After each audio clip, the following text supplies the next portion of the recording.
warahmatullahi wabarakatuh.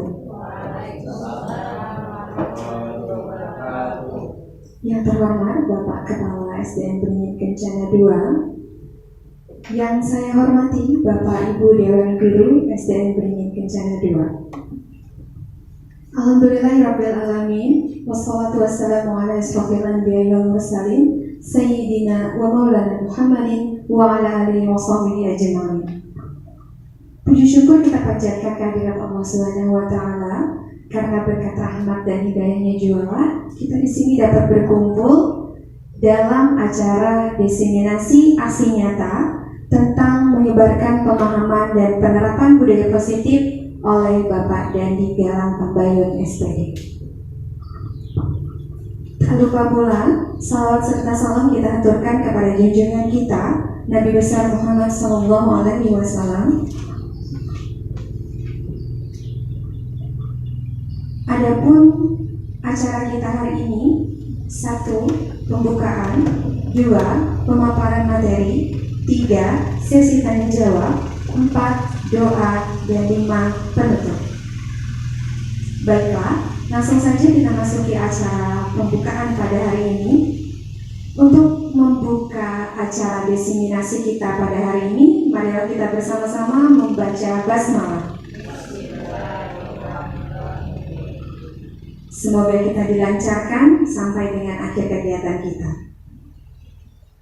Baik, langsung saja saya serahkan kepada Bapak Dandi Galang Tambayun untuk menyampaikan topik pada hari ini, yaitu menyebarkan pemahaman dan penerapan budaya positif. Kepada Bapak Dandi, dipersilakan. Terima kasih. Sebelumnya, Assalamualaikum warahmatullahi wabarakatuh. Waalaikumsalam warahmatullahi wabarakatuh. Yang pertama yang saya hormati Bapak Kepala Sekolah SDN Beringin Kencana II, yang saya hormati Bapak Ibu Guru bekas sejawat SDN Beringin Kencana II, dan Bapak Ibu Guru undangan dari SMP 2 Tabumanen. Nah, di sini saya akan memaparkan ataupun nanti diskusi. Jadi saya bukan sumber utama, jadi nanti sumbernya juga dari Bapak Ibu juga yang lebih pengalaman. Jadi kita sama-sama memahami apa sih itu budaya positif. Nah, nanti kita pahami secara bersama. Nah, sebelum itu izinkan saya perkenalkan. Nah, di sini saya adalah calon guru penggerak angkatan 9 Kabupaten Baritokuala angkatan. Nah, di sini saya difasilitatori oleh Bapak Subarno selaku fasil kami yang dari Tanah Bumbu, dan Bapak Muhammad Sidik yaitu pengajar praktek dari Kabupaten Baritokuala. Nah, sebelum saya mengarah ke budaya positif, saya ingin merefleksi apa sih tujuan pendidikan menurut KHD. KHD ini adalah Bapak Ki Hajar Dewantoro. Dia adalah salah satu pencetus ataupun modul kurikulum, bukan pencetus tapi dalam kurikulum Merdeka ini banyak dikembangkan oleh pemikiran Bapak Ki Hajar Dewantoro. Nah, di sini itu tujuan pendidikan itu menurut beliau menuntun segala kodrat yang ada pada anak agar mereka dapat mencapai keselamatan dan kebahagiaan yang setinggi-tingginya, baik sebagai manusia maupun anggota masyarakat. Nah, kenapa kok tidak mendidik? Kenapa kok tidak mengajar? Kenapa kok harus menuntun? Nah, menurut Bapak Ki Hajar Dewantoro ini, kita ini adalah sebagai pendidik yang mana tugasnya itu tidak hanya memberikan materi, tapi bagaimana kita mendidik. Jadi menuntun itu kayak mengiringi. Jadi kita mengiringi anak itu secara bersama-sama. Nah, harapannya kalau anak sudah diiringi dan kita bimbing secara bersama-sama, anak itu akan menjadi anak yang manusia yang baik sebagai dirinya dan nanti juga sebagai di lingkungan masyarakat. Nah, dan Pak Ki Hajar Dewantoro ini juga sangat mengibaratkan kita ini sebagai Pak Tani dan murid itu sebagai tumbuhan. Nah, kenapa begitu? Ketika seorang petani itu kan ketika merawat tumbuhan itu kan dirawat dengan serius supaya hasilnya atau panennya itu maksimal. Nah, sama ketika kita menjadi guru, harapannya anak ini kita rawat dengan maksimal. Semisal nanti ternyata pada perjalanannya itu ada anak yang ibaratnya kalau tanaman kan ada yang banyak kena hama. Nah, begitupun dengan anak. Jadi ketika peserta didik kita itu pasti tidak ada yang mulus, pasti ada yang A, yang B. Pokoknya mereka itu punya keunikan masing-masing. Jadi tinggal kita menyikapi untuk mengarahkan menuntun itu tadi.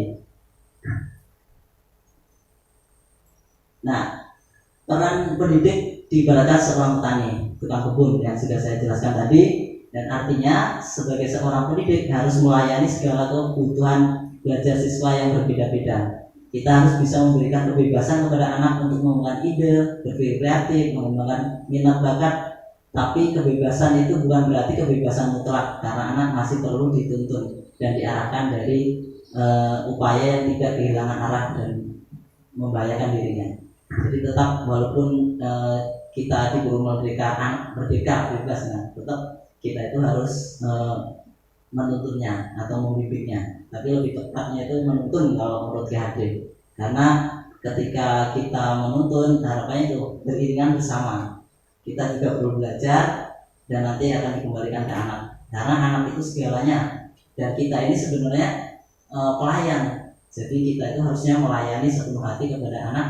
Bukan anak yang melayani kita, tapi kita yang melayani anak. Dan KHD pun menyebutkan di situ bahwa kita itu harus menghamba kepada murid. Maksudnya menghamba itu bukan kita menyembah kepada murid, bukan. Tapi bagaimana kita itu dapat menjadikan anak itu tadi menjadi manusia yang sebaik-baiknya nanti di lingkungan masyarakat ataupun di dirinya sendiri.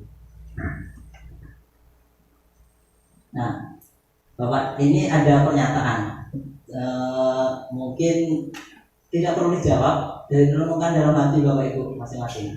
Di sini ada 3 pernyataan. Yang pertama, hukuman dapat mendisiplinkan anak. Nah, yang kedua, pemberian hukuman dengan hal positif seperti membaca atau membersihkan halaman sekolah dapat meningkatkan disiplin anak. Ketiga, memberikan penghargaan dapat meningkatkan motivasi anak. Kira-kira dari 3 pernyataan ini Bapak Ibu setuju atau tidak? Ada yang kurang setuju. Oke, mungkin kalau yang kurang setuju yang poin berapa Pak? Tengah? Pertama. Yang pertama, hukuman dapat mendisiplinkan. Oke, kenapa Pak alasannya kurang setuju?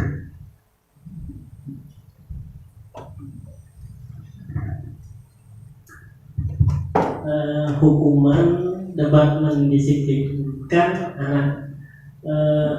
Tergantung hukumannya sih Pak. Menurut saya kenapa kurang setuju. Kalau disiplin hukumannya itu tidak ada efek kedisiplinan, mungkin tidak ada kata jerak. Mungkin besok bisa lagi gitu, atau lusa.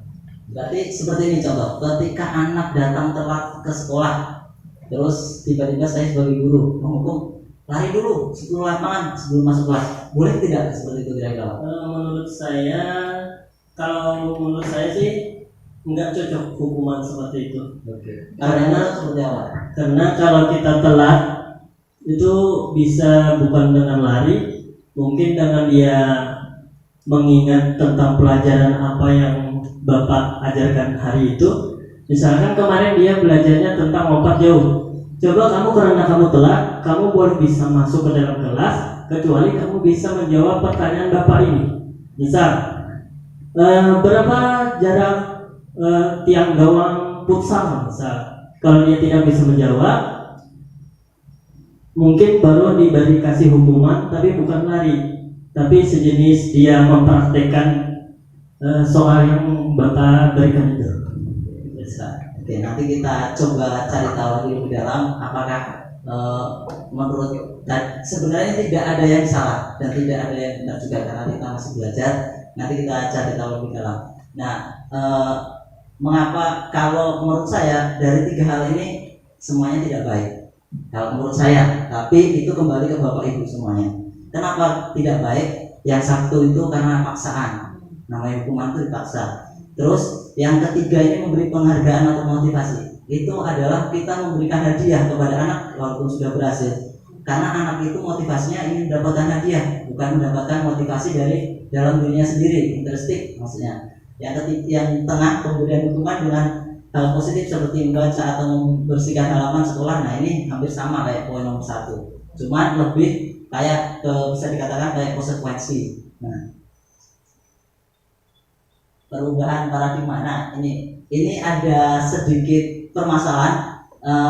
Kira-kira ini seolah-olah Bapak Ibu ini adalah si A. Nah, nanti saya akan hanya satu aja atau dua orang gitu ya. Nah, bayangkan bila ini si A. Nah, si A ini ada memiliki sesuatu yang sangat berharga di salah satu tangannya. Nah, dan si B ini berusaha untuk mendapatkan hal yang berharga itu dari si A. Nah, kira-kira bagaimana? Nah, coba Bapak Ibu pahami dulu. Nah, nanti saya pengen tanya pendapat Bapak Ibu.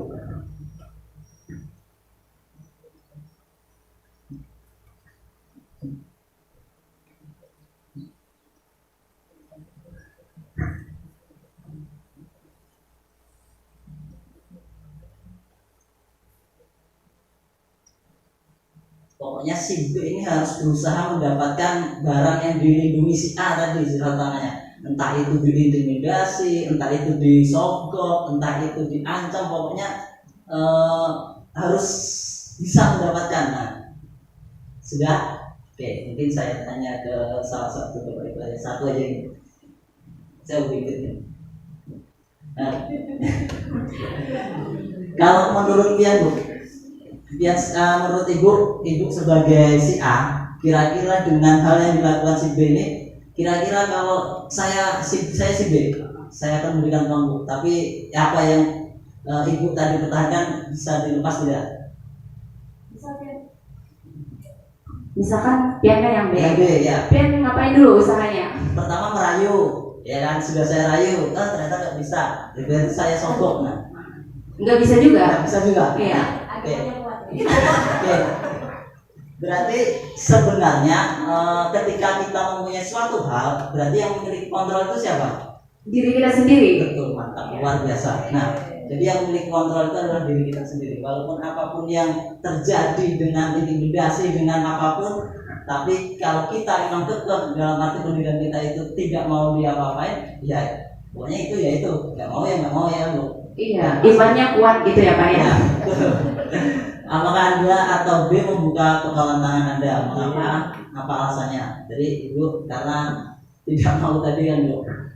Oke, apakah Anda atau B yang menutup kepala tangan Anda? Mengapa? Nah, ini sebenarnya pertanyaan-pertanyaan yang harusnya saya sampaikan, tapi secara tidak langsung saya cukup satu aja. Menurut saya intinya dari permasalahan itu tadi, bagaimana kontrol itu berarti yang mengatur adalah diri kita sendiri, bukan orang lain, bukan karena apapun, tapi itu murni dari dalam diri kita sendiri.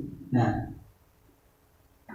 oke. Nah, ini teori kontrolnya, guru mengontrol murid. Nah, itu bahwa semua penguatan positif efektif dan bermanfaat, bahwa kritik dan membuat orang merasa bersalah dapat menguatkan karakter, bahwa orang dewasa memiliki hak untuk memaksa. Nah, jadi kan kontrolnya itu tadi lalu.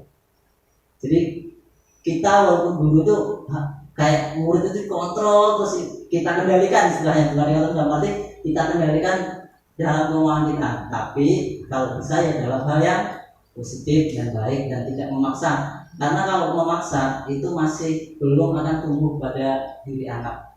Nah, harapannya ketika kita mengontrol itu ya anak itu mau dan tumbuh kepada dirinya sendiri untuk melakukan hal suatu apapun, entah itu hal yang pembiasaan kebaikan ataupun dengan materi seperti itu.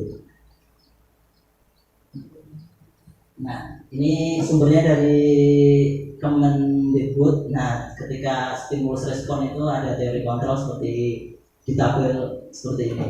Realita kita sama, kita berbeda. Seorang melihat hal yang sama, setiap orang memiliki gambaran yang berbeda. Kita mencoba mengubah orang agar berpandangan sama dengan kita. Kita berusaha memahami pandangan orang lain tentang dunia. Jadi ada timbal baliknya kurang lebih seperti itu. Dari tabel ini, saya bisa mengontrol orang lain, Anda tidak bisa mengontrol orang lain. Jadi kalau kita bisa, ada yang tidak bisa seperti itu. Jadi teori kontrolnya itu tabelnya kurang lebih seperti ini.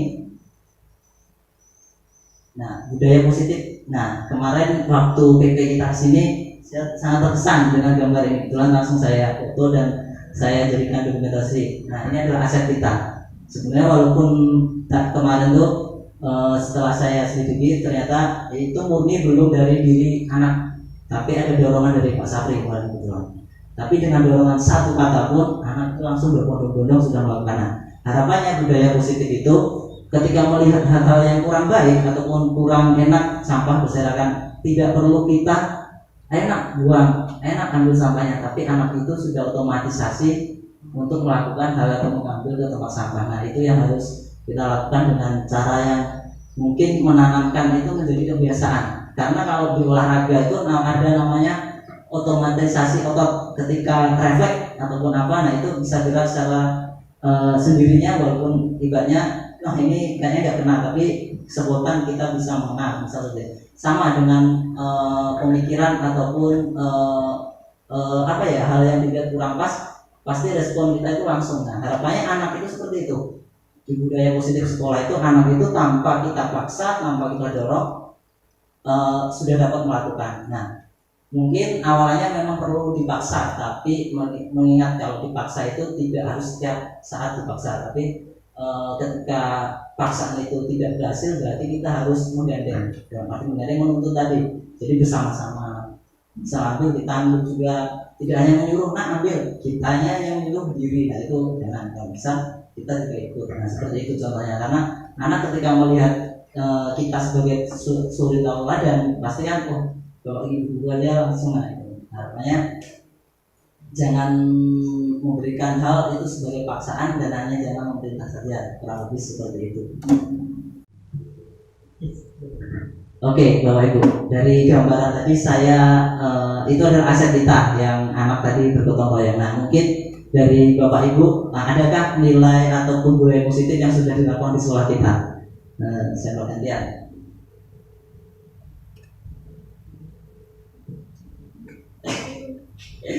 Buat masalah tuh ya, belum ya.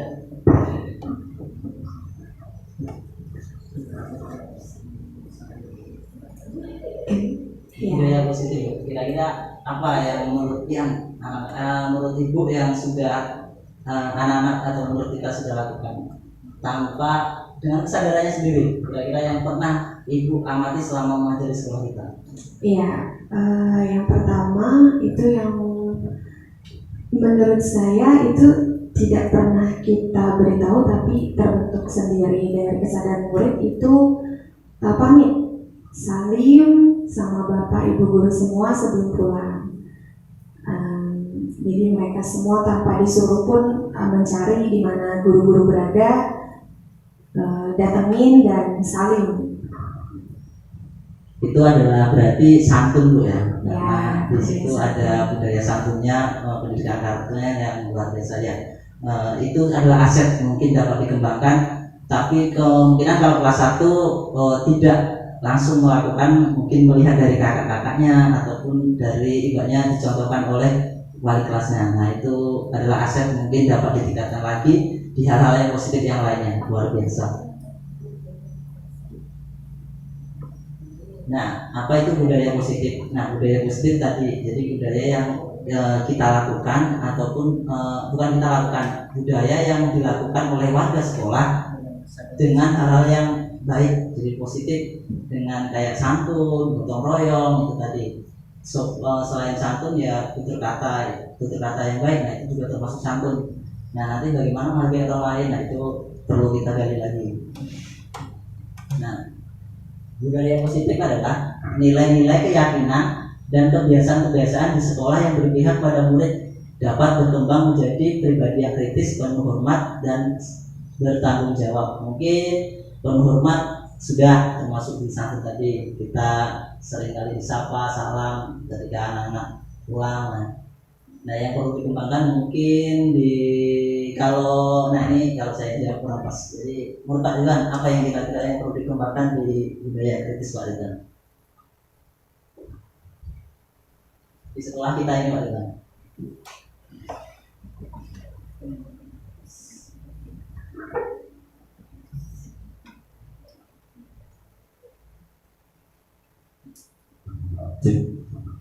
Menurut saya untuk budaya kritis itu menjaga kebersihan Pak. Nah, sebab kan di sini ya banyak kan lingkungan kan kadang-kadang di sini kan apa namanya tuh kebiasaan di rumah yang kurang adanya tempat pembuangan sampah dan semacamnya. Nah, itu perlu kita kembangkan budaya turisnya. Bagaimana bapak namanya penerapan, bagaimana menjaga kebersihan baik itu di lingkungan sekolah maupun di rumah. Terima kasih Mas Dan. Berarti budaya kritisnya adalah ketika anak-anak melihat hal-hal yang kurang nyaman ataupun di lingkungan kita agak kotor, berarti anak itu harus lekas tanggap. Nah itu perlu dikembangkan. Berarti Mas selama ini masih kurang Pak ya. Jadi ada tapi mungkin untuk melakukan itu ada ancaman atau tidak kira-kira selama ini yang sudah kita lakukan yang Bapak Ibu. Dalam arti ancaman itu nanti kalau nggak hukum, buang sampah sembarangan hukum. Ada tidak? Jujur saja. Ini untuk kita semuanya. Kalau saya pribadi ada pernah melakukan dan ketika saya sudah memahami pelajaran ini, ternyata salah tindakan itu saya. Kalau sini ya sebagian ada bullying. Cuman kita apa namanya berusaha untuk menyadarkan mereka bahwa kalau lingkungan kurang bersih, kurang nyaman buat belajar. Terima kasih Pak Tuhan atas jawabannya. Nah, konsep budaya positif ini adalah ada 6 nilai. Di sini ada disiplin positif, nilai-nilai kebajikan universal. Nah, nilai-nilai kebajikan universal ini kayak menghargai orang lain, kebersihan, sopan santun. Nah, itu adalah salah satu tanggung jawab, mandiri. Nah, itu adalah salah satu bentuk-bentuk nilai kebajikan universal. Keyakinan kelas. Nah, keyakinan kelas ini adalah sesuatu yang dapat diyakini anak. Jadi ketika kita yakin tanpa kita suruh, tanpa kita kasih hukuman, anak itu dapat melakukannya. Nah, bagaimana caranya untuk membuat keyakinan kelas? Nah, nanti ada terus kebutuhan dasar manusia, posisi kontrol, segitiga restitusi. Nah, kita akan membahas 6 topik ini sebenarnya. Untuk menjadi disiplin positif itu ada 6 topik permasalahan ini. Nah, disiplin positif di sini ada disiplin 3 poin. Yang pertama, disiplin positif merupakan suatu cara penerapan disiplin tanpa kekerasan dan ancaman yang dalam prakteknya melibatkan komunikasi tentang perilaku yang efektif antara orang tua dan murid. Nah, tanpa ada ancaman dan kekerasan. Nah, itu poinnya. Yang kedua, dalam penerapan disiplin positif anak diajarkan untuk memahami konsekuensi dari perilaku mereka. Selain itu, disiplin positif juga mengajarkan anak tanggung jawab serta rasa hormat dalam berinteraksi dengan lingkungannya. Nah, di sini poin garis besarnya adalah disiplin positif itu mengajarkan tanggung jawab dan rasa hormat. Yang ketiga, jadi disiplin positif merupakan salah satu cara penerapan disiplin bertujuan untuk menumbuhkan kesadaran serta memperdayakan anak untuk melakukan sesuatu tanpa sogokan, ancaman, dan hukuman. Jadi kenapa kalau di kurikulum 13 materi itu harus kontekstual? Kemarin sempat berdiskusi masalah materi konseptual. Konseptual itu adalah semua materi dikaitkan dalam kehidupan sehari-hari, sama kayak NBK literasi demokrasi itu kan dikaitkan dengan kehidupan sehari-hari. Nah, makanya ketika anak melakukan kita membuat keyakinan sekelas, nah itu dikaitkan di kehidupan sehari-hari. Contoh, ketika membuang sampah sembarangan, nanti efeknya kayak apa? Nah, kita terus, nah itu mau kayak mendoktrin dalam arti, tapi kita tidak masak. Dalam arti mendoktrinnya itu memberikan pengertian-pengertian yang positif. Karena nanti kalau membuang sampah, akhirnya jadi terhambat sungai, banjir, ataupun nanti tidak bersih, banyak nyamuk. Nah, hal-hal seperti itu yang terus ditekankan, ataupun yang terus kita sampaikan ke anak, dan anak akan merekamnya menjadi hal yang, oh saya harus melakukan hal yang baik, tindakan baik, ataupun membuang sampah pada tempatnya seperti itu. Jadi hal-hal yang doktrinnya itu adalah hal positif.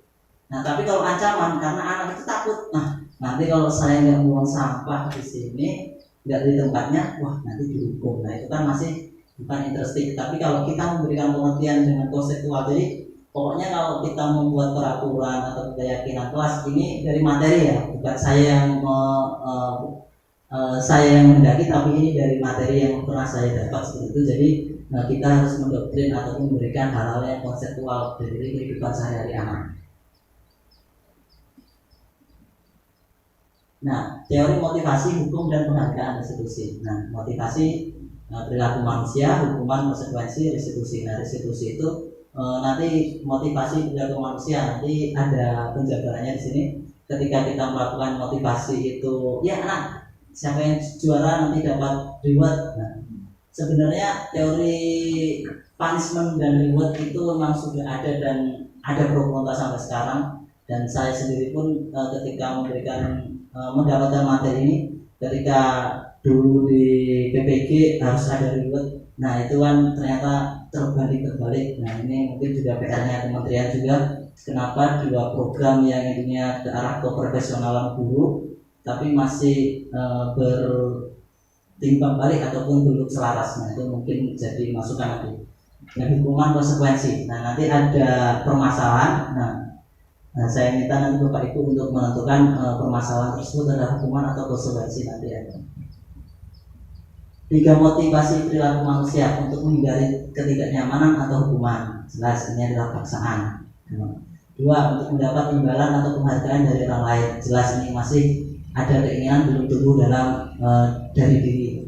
Untuk menjadi orang yang mereka inginkan dan menghargai diri sendiri dengan nilai-nilai yang mereka percaya. Nah ini kira-kira sudah dari dirinya sendiri atau dari luar?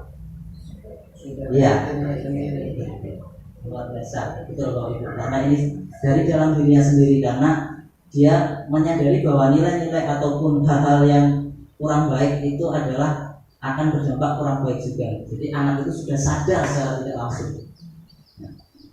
Harapannya itu kalau ketika kita mempunyai keyakinan kelas dan nanti dikembangkan menjadi keyakinan sekolah.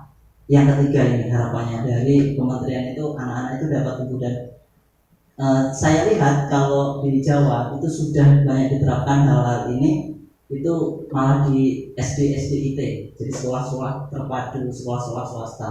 Mereka itu menumbuhkan hal-hal yang positif seperti ini itu malah kayak menjadi kebiasaan. Nah mungkin PR kita yang di sekolah negeri bagaimana bisa menumbuhkan hal-hal seperti ini juga.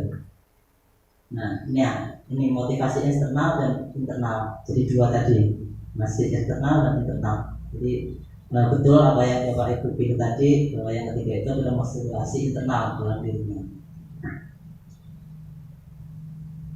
Hukuman dan konsekuensi. Nah, ini adalah perbedaannya tipis, hukuman dan konsekuensi. Nah, nanti ada sedikit studi kasus. Nah, Bapak Ibu nanti bisa menjawabnya. Dalam menjalankan peraturan ataupun keyakinan kelas atau sekolah, bila mana ada suatu pelanggaran, tentu suatu harus terjadi. Untuk itu kita perlu meninjau ulang tindakan penengahan atau peraturan atau keyakinan kelas. Tindakan terhadap suatu pelanggaran pada umumnya berbentuk hukuman atau konsekuensi. Nah, ini ada 2, konsekuensi atau hukuman. Konsekuensi merupakan akibat langsung dari suatu perbuatan yang dilakukan. Sedangkan hukuman adalah suatu yang dijatuhkan kepada perilaku melalui prosedur-prosedur keadilan. Jadi nanti ada sedikit. Nah ini, tolong dijawab. Jadi poin pertama misal itu kira-kira hukuman atau konsekuensi. Nanti ini ada spin-off, saya berikan, tolong dijawab.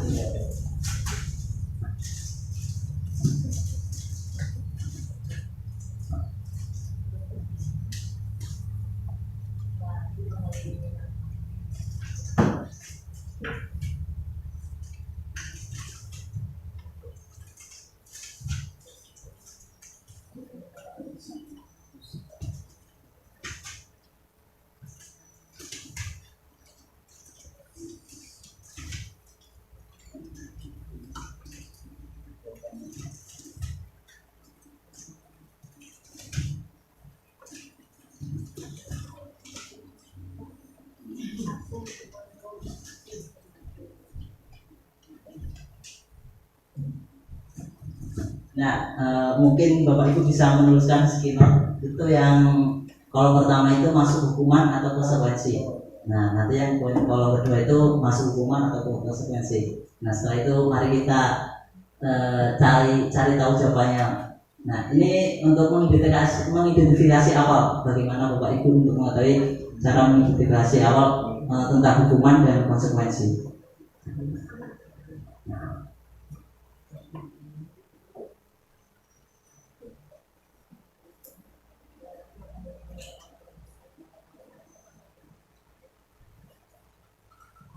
Ini hanya memilih hukuman atau konsekuensi. Nah itu ya.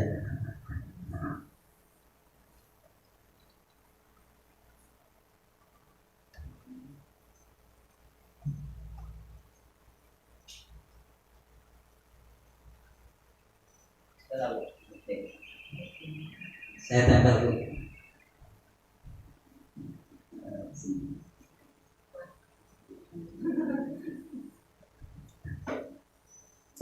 Kalau bisa dikasih nama, nah nanti biar tahu.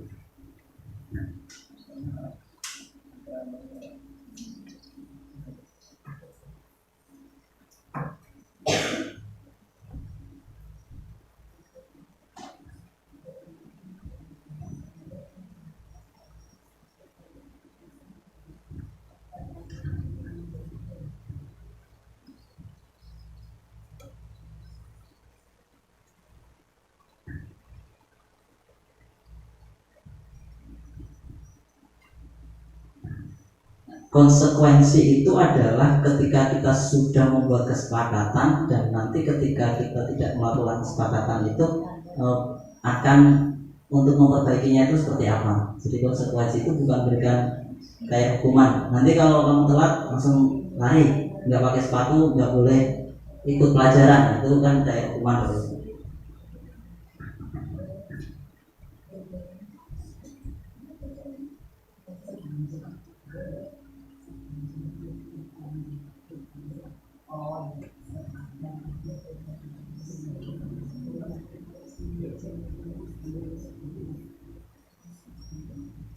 Sudah ada Pak? Sudah ada. Ketemu hukum aja Pak. Aku ketemu hukum aja Pak.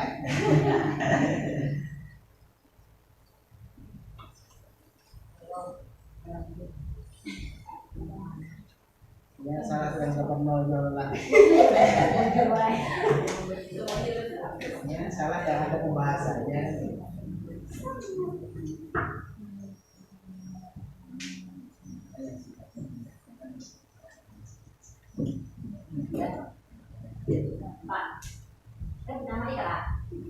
Ya, harus pengarang kalau berbohong itu.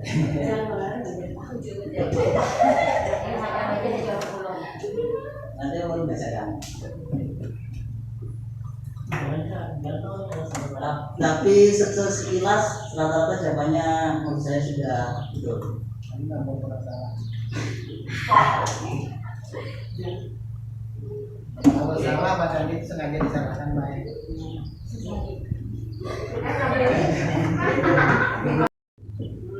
Oke, ya, saya coba bacakan punya Bu Yeni. Pertama itu hukuman, kedua hukuman, ketiga konsekuensi, keempat hukuman, 5 hukuman, 6 konsekuensi. Nah, terus punya sorry.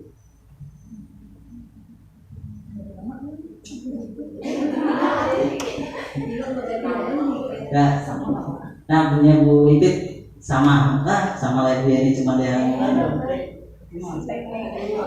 yang beda adalah di 4, di 5. Nah, kita ulas satu-satu.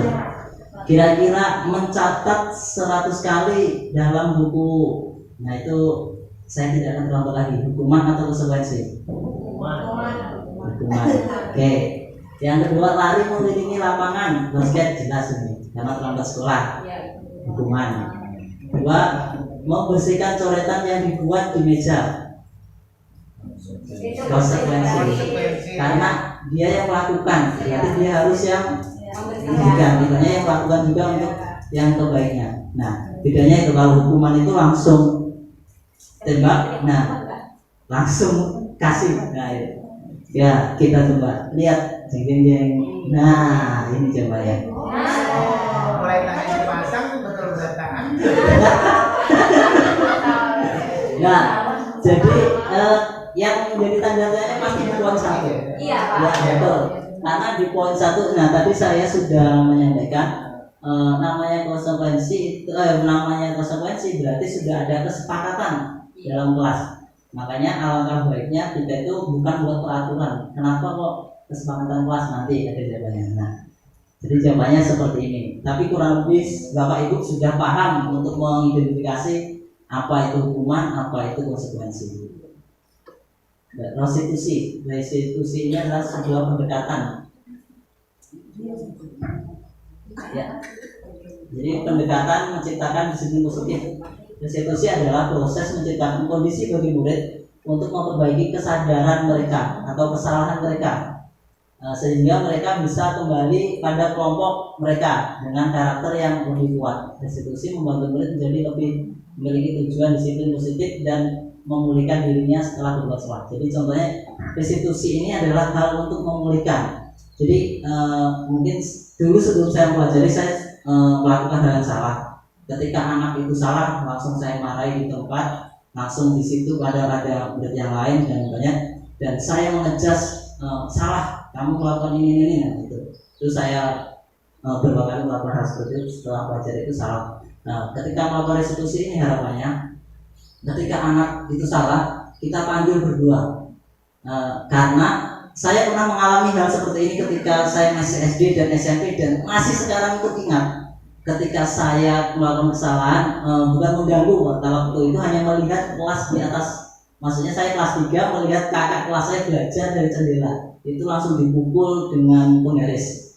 Nah, tanpa harusnya kita itu kalau kita dulu kita manggil murid yang bersangkutan ataupun yang melakukan itu berdua. Kenapa? Kita cari tahu dulu alasannya. Nah, tahu kalau anak itu salah, jangan disalahkan lagi, tapi kita kuatkan. Iya, betul. Ketika anak berantem, kita cari tahu kesalahan, tapi jangan langsung nggak boleh berantem ini. Itu kita kuatkan. Dasarnya apa berantem?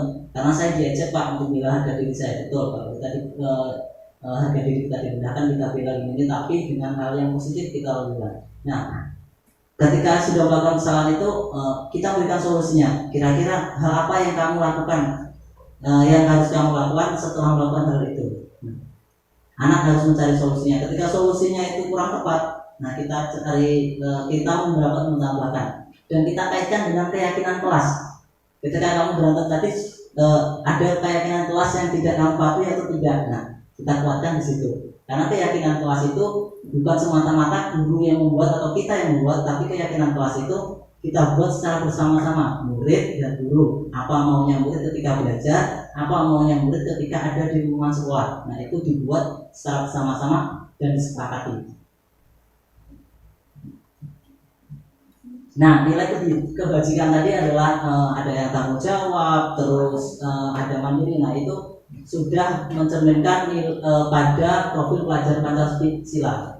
Nah, jadi nilai-nilai dari 6 profil pelajar Pancasila ini nanti membuat nilai-nilai kebajikan. Nah, ini nilai-nilainya. Jadi berpikir kritis dan mandiri. Nah, ini penjabarannya untuk nilai-nilai contoh penerapannya. Kalau nilai-nilainya itu kayak kebinekaan, itu bisa saling menghargai, terus gotong royong, itu saling peduli, mandiri, kritis, kreatif.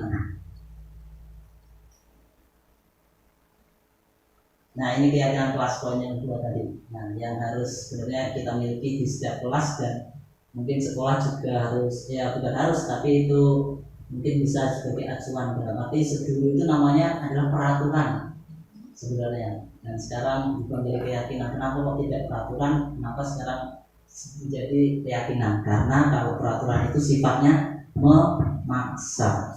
Tapi kalau keyakinan itu dibuat secara bersama-sama, apa maunya anak, apa keinginan anak ketika di kelas dan di sekolah. Dan ketika anak itu tidak melakukan ataupun ada hal yang dilanggar dari keyakinan, nah itu apa konsekuensinya? Nah, kita harus tapi kalau bisa konsekuensi itu yang positif dan nanti akan timbul dalam dirinya. Nah, untuk menimbulkan timbul hal-hal yang positif itu adalah doktrin hal-hal yang positif dengan proses seksual itu tadi.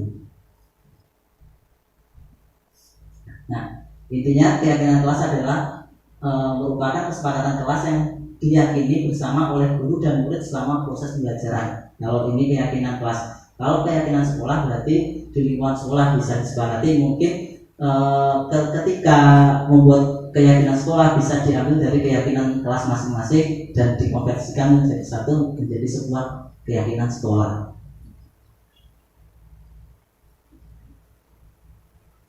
Nah, langkah-langkah dalam membuat keyakinan kelas seperti ini. Jadi pertama, siswa itu menulis keyakinan yang mereka inginkan. Nah, yang kedua, guru dan siswa mengulas yang telah ditulis. Jadi anak-anak itu menulis. Yang ketiga, guru dan siswa memilah keyakinan kelas yang penting. Jadi pasti kan banyak. Kalau muridnya banyak, pasti satu orang katakanlah bisa membuat keyakinan itu kadang sama. Makanya harus kita pilah. Nah, setelah itu guru dan siswa, ini penting, ini tidak, itu kita pilah-pilah. Ini sama, ini tidak. Nah, yang kedua, mengubah keyakinan kelas menjadi kalimat positif, mengecek, menyepakati kelas. Nah, kalimat positif ini contohnya seperti ini. Dilarang membuang sampah. Nah, kalau dilarang itu kan sudah sifatnya maksa kan. Nah, yang baik mungkin terima kasih sudah membuang sampah pada tempatnya, jagalah kebersihan. Pokoknya kalimatnya diubah menjadi kalimat yang positif. Dilarang terlambat. Nah, itu kan yang mungkin. Iya, kan kalau dilarang kan memaksa. Jadi datanglah lebih awal, datang tepat waktu. Nah, pokoknya kalimatnya itu yang positif supaya kesannya tidak mengancam. Nah, ini adalah contoh keyakinan kelas 6 kemarin kami buat. Walaupun ada beberapa yang urgent menurut saya belum termuat karena ini masih anak-anak, jadi belum 100% banyak dulu tidak ada inovasi kemarin. Jadi ini adalah kemauan anak-anak, kebersihan, terus menghormati orang lain, kenyamanan, kasih sayang, percaya diri. Nah, ini kayak kasih sayang atau kasih sayang itu anak itu masih sering mengejek sama temannya, terus kadang mengganggu. Nah, pokoknya di situ terus menghormati orang lain ketika temannya lagi mengerjakan tugas. Nah, itu tidak kita tidak mencontek, ataupun ketika temannya tampil ke depan atau untuk disuruh gurunya untuk menjelaskan atau menerangkan atau mempresentasikan, nah, itu teman-temannya memperhatikan. Kenyamanan ini bisa tentang keadaan kelas kita, anak-anak ketika dalam belajar tidak boleh tidur, ataupun anak-anak lari-lari ketika temannya lagi mengerjakan sesuatu. Nah, itu. Dan kemarin ditandatangani juga karena ini yang file tanda tangannya ini adalah file aslinya belum dibuat. Nah, ini adalah kita lihat.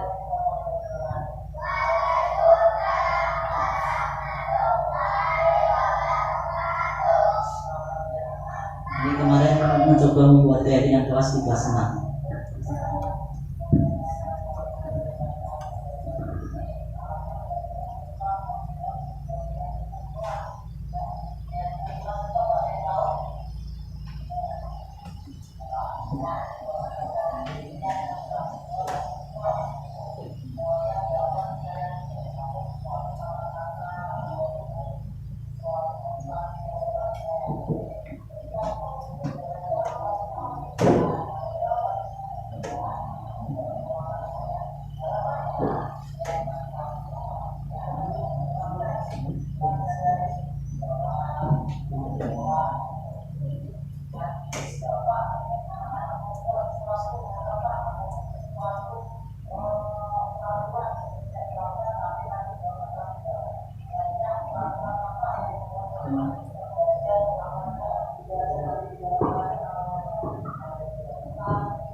Saya sambil cepatkan karena tidak lama.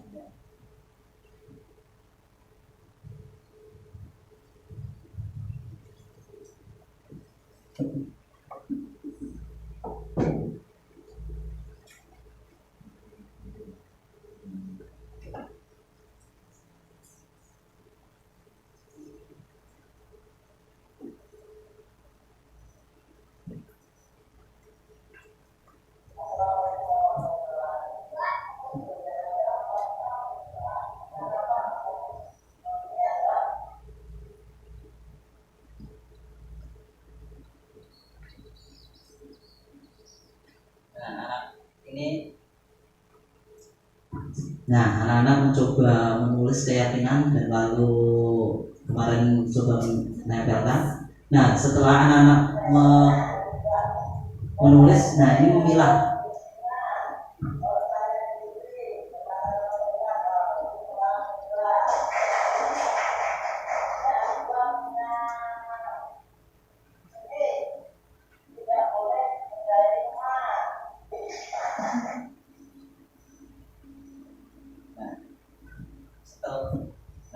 Setelah membuat, guru mencoba membacakan keyakinan yang mereka buat. Nah, setelah itu baru dipilah mana yang sama ataupun yang kategori dalam arti mirip dan tujuannya masih sama.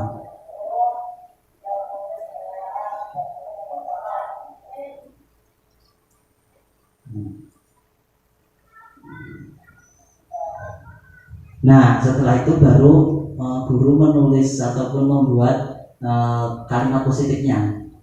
Nah, setelah selesai kalimat positifnya,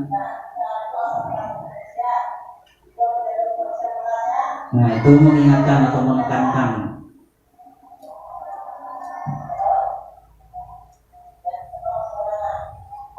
Oke. Nah, setelah itu sudah menjadi kalimat positif, nah di sini anak-anak mencoba mendesain sendiri dan setelah itu ditempel di kelas.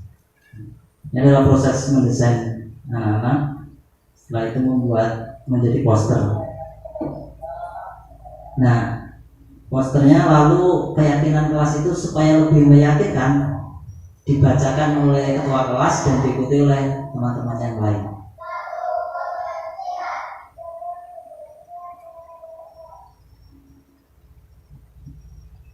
Oke, setelah dibaca, anak-anak yang sepakat dengan kesepakatannya atau keyakinan kelas tadi tanda tangan sebagai bukti bahwa mereka telah menyetujui kesepakatan kelas yang sudah dibuat.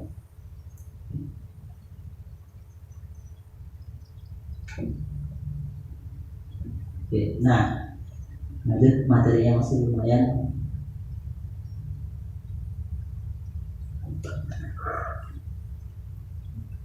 Nah, sebenarnya 5 kebutuhan dasar manusia. 1, bertahan hidup, kasih sayang dan rasa diterima. 2, penguasaan, kebebasan dan kenangan. Jadi manusia itu memiliki dasar 5 ini. Semua pasti pengen dalam 5 ini adalah hal yang diinginkan ataupun kebutuhan kita. Nah, bertahan hidup bersifat fisiologis, misalnya kesehatan, rumah dan makan. Kasih sayang, kebutuhan fisiologis yang ingin disukai dan diterima oleh lingkungan dan dengan baik. Penguasa, kebutuhan pengakuan atas kemampuan berhubungan dengan kekuatan untuk mencapai sesuatu. Kebebasan, menyukai hal-hal yang baru dan menarik dan suka mencoba-coba. Dan kesenangan, kebutuhan untuk mencari kesenangan, bermain dan tertawa. Nah, ini adalah 5 posisi kontrol. Ini sangat penting karena kenapa? Saya dulu adalah di posisi yang paling ujung dan itu ternyata adalah posisi yang paling salah setelah saya pelajari materi. Karena saya sifatnya adalah penghukum dan itu saya menyadari dan sangat sering saya lakukan. Dan ketika itu saya salah. Nah, di sini ada penghukum. Penghukum itu ya ketika anak buat salah tidak mendengarkan apa dulu alasan dan apa, langsung dihukum. Membuat rasa bersalah. Jadi ketika buat rasa bersalah ini adalah ya pokoknya anak dibuat bersalah. Nah, sebagai teman, guru dan murid dan teman, pemantau dan manajer. Nah, nanti di sini ada 5 video. Jadi Bapak Ibu ada studi kasus. Nah, nanti Bapak Ibu memilih dalam studi kasus itu masuk kategori yang apa? Penghukum kah, pembuat rasa bersalah dan lainnya. Nanti ada 5 video yang saya tampilkan.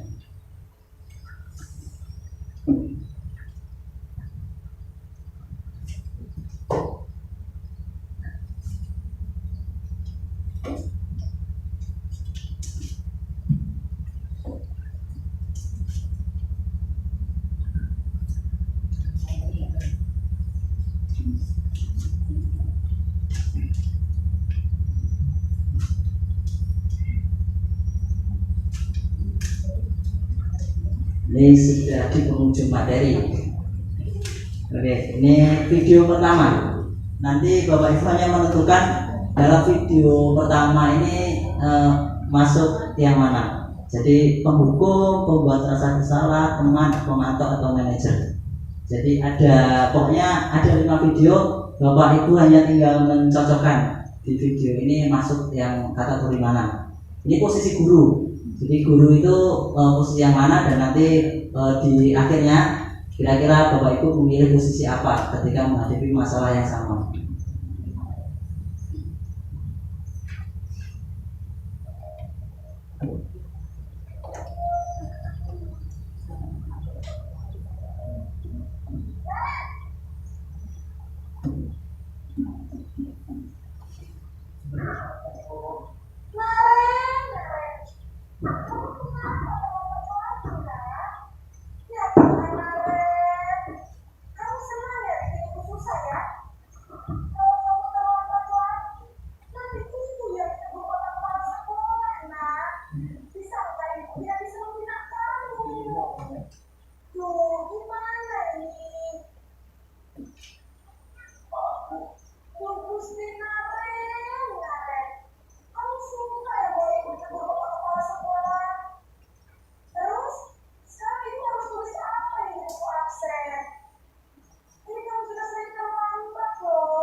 Video pertama kasusnya sama, nanti 5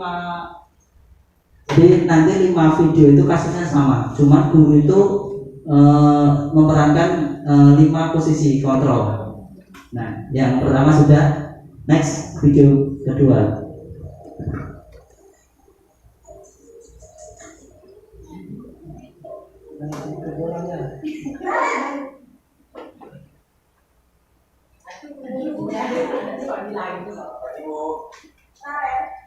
Apa peraturan sekolah kita tentang jam berapa kita harus masuk sekolah? Kita harus sekolah jam 7, Bu. Iya betul. Sekarang sudah jam 7.20. Kalian sudah tahu konsekuensinya jika terlambat hadir. Paham, Bu. Saya harus tinggal kelas pas jam istirahat selama 20 menit. Iya benar. Konsekuensinya demikian. Jadi nanti jam 9.30 pas istirahat, kamu harus tinggal di kelas, kerjakan tugas tambahan untuk ketertinggalan kamu, ya? Baik, Bu. Yang ketiga, Pak. Yang ketiga sudah? Sama masih. Sama orangnya, cuman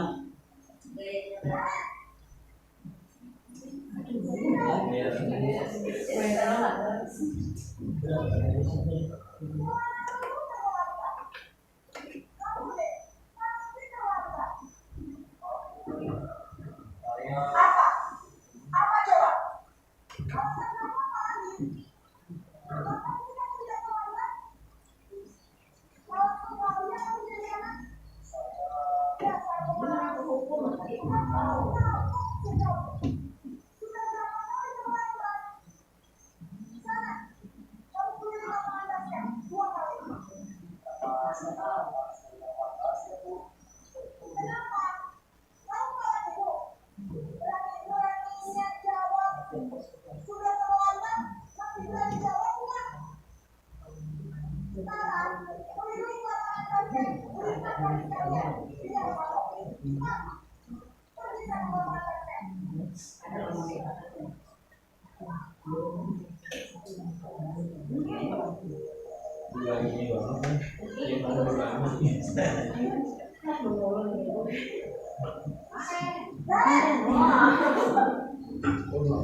Wah, sudah jam berapa ini, Nak? Selamat pagi ya, sayang. Habis ibu saya ngomong sama saya, Bu. Kamu malah bilang kamu bukan sih? Iya Bu, saya mau bangun tadi, jadi biar saya lincah, udah kejar Bu. Ya sudah sana. Nanti lain kali larinya lebih kenceng lagi ya. Biar gak terlambat lagi. Bikin senang ibu. Salah Bu. Sudah sana semua. Udah saya usah kapsekan. Ada tes saja. Yang terakhir. Ini nggak punya ada yang sama kan semuanya.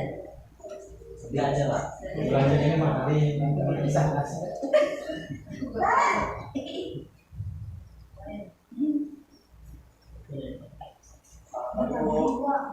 Selamat pagi kalian.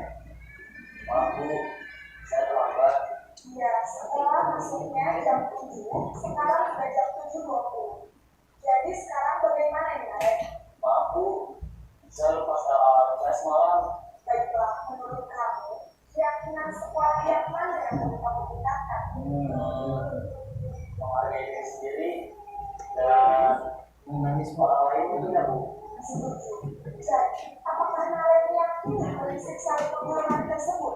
Iya Bu, saya yakinnya Apakah Naren bersedia memperbaiki masalah keterlambatan ini? bersedia Bu. Bagaimana kamu akan memperbaiki masalah keterlambatan ini? Saya akan coba untuk tidak mengabaikan alam saya Bu. Baik, kalau Naren komputer alam di rumah, ada orang yang kira-kira bisa bantu mengingatkan tidak? Ada Bu, kata saya, Pak Emma. Ada lagi selain Kak Emma? Selain Kak Emma, ada diri saya. Baik, jadi yang mengingatkan Naren adalah Kak Emma dan ibu kalian. Kira-kira akan mulai alarm kapan nih, Naren? Setelah pulang sekolah, akan segera saya lakukan. Baik, jadi Naren akan setel alarm untuk bangun besok pagi dan akan diingatkan Nah, bahwa biasa itu Naren kira tidak boleh. ada lagi yang Naren agar tidak Ini tidak boleh sama masuk ganti gimana? Tidak ada Bu. Baik, Naren. Terima kasih untuk bersama kamu. Sekarang kamu belajar kualitas belajar. Baik Bu, terima kasih. Oke, boleh saya ambil Bapak Ibu jawabannya. Nah, sambil saya mengambil ini, menurut Bapak Ibu, kira-kira kalau Bapak Ibu posisi guru dari 5 kasus yang sudah dipelajari, kira-kira akan memilih posisi apa? Mungkin Pak Slamet.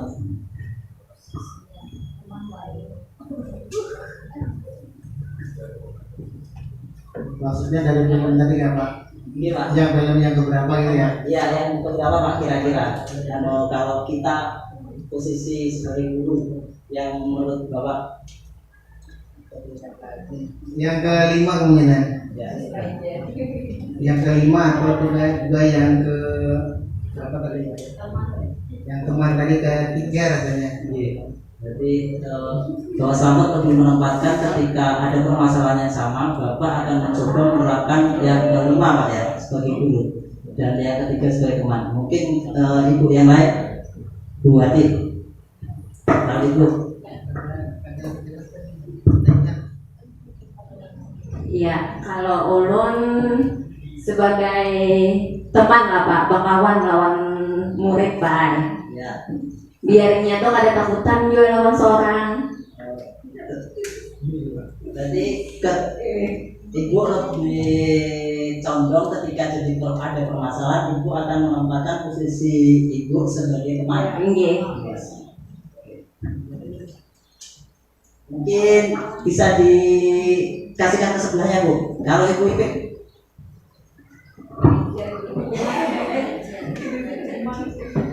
Terima kasih. Kalau ulun ada 3 Pak. Kita bisa menempatkan diri sebagai teman, sebagai manajer, bisa juga sebagai pemantau. Kita harus cari tahu kenapa si anak jadi terlambat.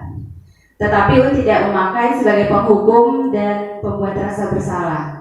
Jadi ulun bisa 3, tergantung situasinya loh ini. Bu Yeni satu lagi untuk penguatan. Kira-kira kalau ibu Yeni.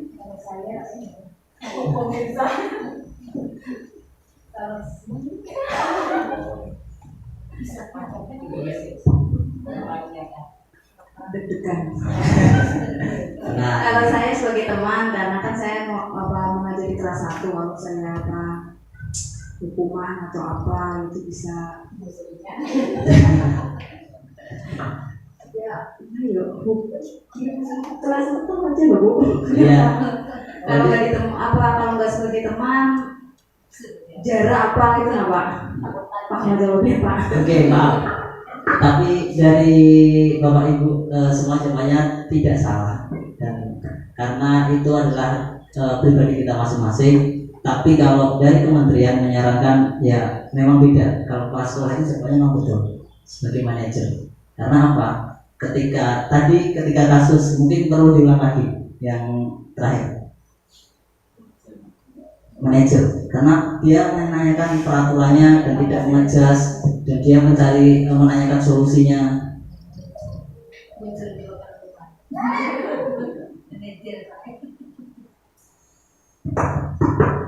Selamat pagi Bu. Selamat pagi Naren. Maaf Bu, saya terlambat. Ya, sekolah masuknya jam 7, sekarang sudah jam 7:20. Jadi sekarang bagaimana ini Naren? Maaf Bu, saya lupa alarm saya semalam.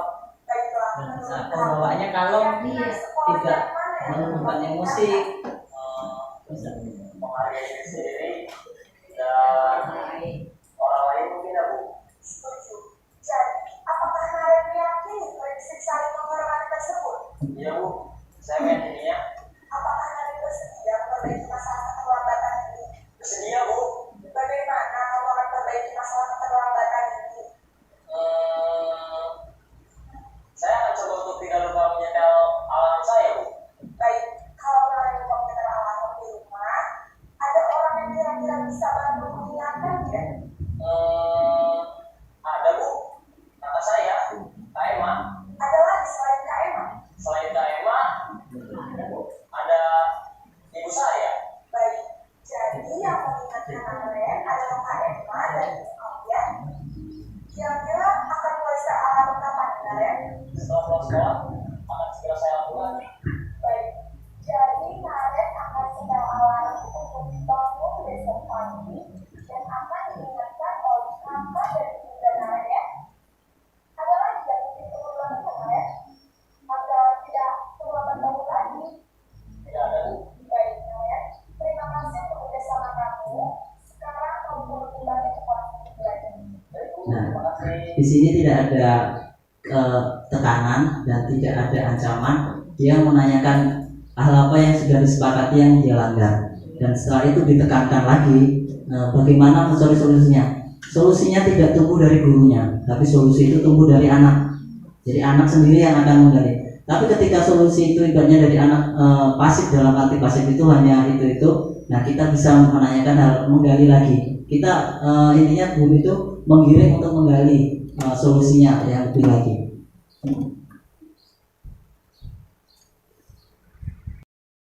Oke, nah ini penjabarannya untuk guru sebagai teman, cenderung bicaranya dengan nada lembut, tenang, namun kata-katanya menyalahkan murid. Guru akan mengatakan pernyataan bahwa guru menderita ini membuat rasa bersalah. Nah, akibatnya murid akan merasa bersalah, rendah diri dan menarik diri dari lingkungan. Nah, jadi dia itu agak minder akhirnya nanti dengan apa yang sudah salah disalahkan lagi, ditekankan lagi, nah seperti itu kalau membuat rasa bersalah. Nah, pemantau, ketika kita tidak bisa menjadi seorang manajer yang baik ataupun sebagai manajer, posisi manajer, alangkah baiknya saran kedua adalah sebagai pemantau. Kenapa sebagai pemantau? Karena guru bersuara datar, tidak emosional, tidak bersenda gurau, serta mengarahkan murid pada peraturan dan konsekuensi.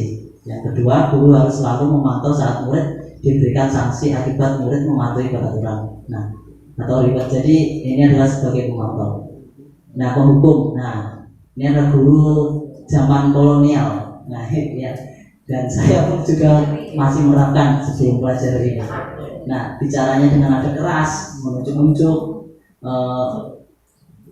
terus hukuman fisik maupun verbal akan diberikan. Ketika kita memberikan hukuman fisik verbal, anak pasti akan ingat di kemudian hari, bahkan sampai puluhan tahun, karena saya sendiri pernah merasakan yang saya ceritakan tadi, dan itu masih mengingat dan membekas di saya, mengakibatkan mulut menjadi dendam, marah, malu, dan tidak suka, dan dampak negatifnya banyak.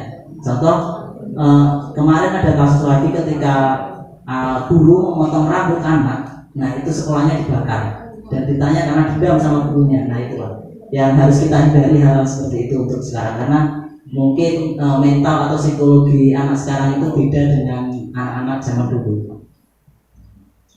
Indikator teman, guru bicara dengan ramah, cenderung bersendaguro untuk menghangatkan suasana. Terciptanya hubungannya akrab, namun menyebabkan murid tergantung pada satu orang. Nah ini yang harus tidak mandiri dan tidak bisa berpikir untuk dirinya sendiri, karena sering ditolong itu tadi. Ketika posisinya sebagai teman, pasti akan menganggap istilahnya kurang menghargai pada bapak ibu gurunya. Yang ini yang luar biasa yang dianjurkan oleh kementerian adalah posisi nomor 5 sebagai manajer. Guru bersuara netral, tidak bernada tinggi, tidak emosional, dan juga tidak terlalu ramah. Nah, guru dengan tulus mengajukan pertanyaan-pertanyaan bermakna yang akan membuka pikiran murid. Nah, ini yang perlu kita belajar, bagaimana cara membuat pertanyaan-pertanyaan yang bermakna kepada murid ketika anak itu melakukan kesalahan. Nah, itu mungkin kita perlu berdiskusi lagi, belajar lagi lebih dalam tentang masalah ini. Guru membimbing murid untuk memecahkan masalahnya. Nah, kita membimbing murid memecahkan masalahnya, bukan mencari solusinya, tapi anak yang mencari solusinya sendiri, kita hanya mengiring. Untuk menumbuhkan budaya positif di kelas dan sekolah, maka posisi guru sangat sentral. Untuk itu, guru harus dapat menempatkan dirinya pada posisi yang tepat, khususnya saat menghadapi murid yang bermasalah di kelas. Posisi manajer adalah posisi yang paling ideal. Nah itu, ini adalah saran dari kementerian. Nah, segitiga terus itu ini ada yang terakhir. Jadi materi terakhir Bapak Ibu, ketika kita sudah anak ada masalah, nah bagaimana kita memecahkan dan mencari jalan keluarnya dengan menggunakan segitiga restitusi. Di sini menstabilkan identitas, validasi tindakan yang salah, dan menanyakan keyakinan kelas, sama seperti yang dilakukan posisi manajer tadi, tapi di sini nanti lebih detail. Nah, ini adalah penjabarannya, nilai-nilai apa yang telah kita sepakati, berarti itu adalah termasuk keyakinan kelas. Kamu ingin menjadi orang yang seperti apa?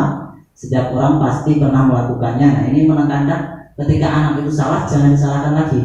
Jadi contoh, ketika anak berkelahi, ya kita tidak membela, tapi kita juga tidak menyalahkan. Ya, kamu melakukan berkelahi pasti ada sebabnya. Kenapa? Kita cari tahu sebabnya, karena saya diajak Pak untuk menghargai diri. Ya, Bapak pun juga akan membela diri Bapak, tapi dengan cara setelah itu dengan cara yang apa? Nah itu kita jelaskan dengan cara yang baik, tidak dengan cara seperti itu. Nah,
jadi yang menjadi masalah.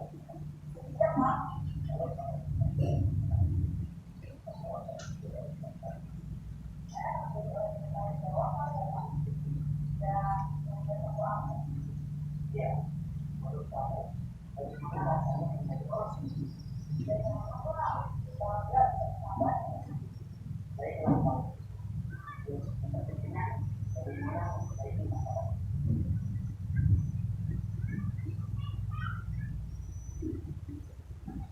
Ya, inilah ketika posisi seorang manajer tadi, anak datang dengan emosi, nadanya tinggi terhadap guru, tapi bapak gurunya sangat sabar, datar, masih sama terus nadanya, nggak emosi, nggak ingin melawan dan ingin bantah. Akhirnya apa?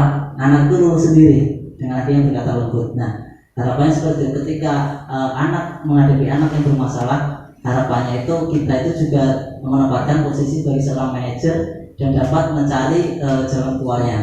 Nah, kita tidak mencari memberikan solusi langsung, tidak, tapi kita menggiring pertanyaan-pertanyaan yang mana anak dapat memecahkan masalahnya sendiri. Nah, karena ketika anak dapat memecahkan masalahnya sendiri dengan solusinya mereka sendiri, berarti anak dapat melakukannya ataupun dapat memperbaiki tentang permasalahan itu tadi.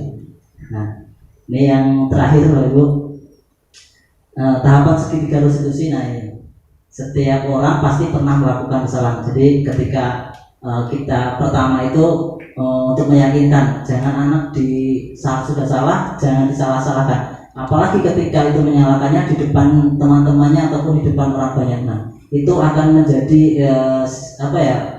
bisa dikatakan sebagai bullying dengan verbal. Nah, itu yang bahaya. Apalagi nanti kalau anak sampai dendam dan lain-lainnya. Nah, itu harus kita hindari. Dan itu pun saya kadang masih melakukan hal seperti itu ketika mempelajari ini. Banyak yang harus saya perbaiki ternyata. Yang kedua, kamu satu-satunya yang pernah melakukan ini. Nah, jadi ditekankan lagi bahwa tindakanmu itu bukan kamu aja yang melakukannya. Dalam arti bukan kamu orang-orang satu-satunya yang melakukan salah. Orang lain pun pernah melakukan hal yang seperti itu. Jadi ditekankan untuk membangkitkan ketika dia salah, takutnya kan teman-teman sudah mengejas kesalahannya. Makanya kita memotivasi membangkitkan. Nah, setelah itu kita perlu validasi. Kamu tentu punya alasan mengapa melakukannya. Nah, kita tanya, mengapa kamu tadi melakukan hal seperti ini? Kenapa? Nah, yang kedua, adakah cara yang lebih efektif untuk mendapatkan apa yang kamu butuhkan? Maksudnya yang kita butuhkan atau anak yang kita butuhkan ini selain dia marah dan membentak tadi, kira-kira hal apa yang positifnya? Nah, anaknya tadi menjawab, saya mungkin akan menjadi orang yang bersabar ataupun yang menjadi yang proaktif tadi. Nah, keyakinan kelas apa yang telah dilanggar atau disepakati? Nah, itu apa? Anak itu dapat menjelaskan tadi. Dan kamu ingin jadi seperti apa? Nah, itu sama. Nah, langkah apa yang lebih baik akan kamu lakukan dan kita kuatkan. Jadi semisal saya akan menjadi orang yang bersabar dan yang bagus. Kalau ketika kamu bersabar, kamu akan seperti apa? Saya akan merasa nyaman dan intinya dia akan merasa nyaman dan lebih tidak bisa mengendalikan emosinya itu tadi. Nah, itu mungkin yang sedikit saya sampaikan. Ada kurang lebihnya mohon maaf. Bahwa itu di sini saya sifatnya masih belajar, masih banyak kekurangan. Jadi mohon masukan dan sarannya nanti setelah akhir sesi ini. Sekali lagi saya ucapkan terima kasih banyak atas waktu luangnya yang sudah Bapak Ibu berikan. Tadi estimasinya sekitar 30 menit, ternyata lebih. Nah, mudah-mudahan menjadi pembelajaran untuk kita semuanya. Saya di sini bukan guru, hanya sebagai pelantara, dan saya pun masih tahapnya belajar. Nanti ketika masukan ataupun hal apa yang dapat kita lakukan untuk perbaikan di sekolah kita, terutama tentang budaya positif. Nah, kurang lebihnya mohon maaf. Assalamualaikum warahmatullahi wabarakatuh. Saya kembalikan ke moderator.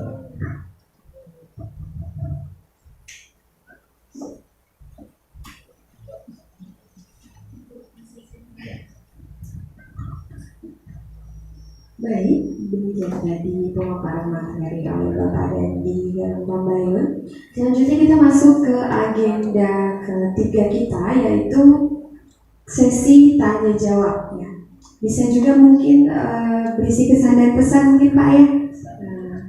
atau mungkin ada curhatan-curhatan dari Bapak Ibu sekalian mengenai budaya positif di sekolah yang tadi sudah Bapak Dani sampaikan. Baik, saya buka dulu untuk dua orang yang ingin bertanya atau memberikan tanggapan, komentar.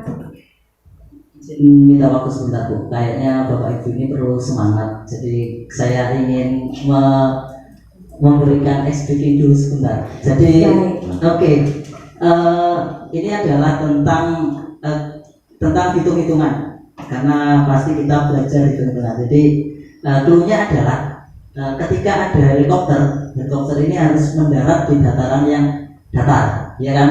Pasti kalau helikopter itu mendarat tempatnya lapang dan datar. Nah, clue-nya adalah dataran datar. Nah, jadi ini ada soal. Bila 1 ditambah 1 sama dengan 2, betul? Ya. Bila 13 ditambah 4 maka hasilnya 12. salah, 3. Nah, terus bila ini 70 ditambah 15 hasilnya berapa? 4. Ada yang lain?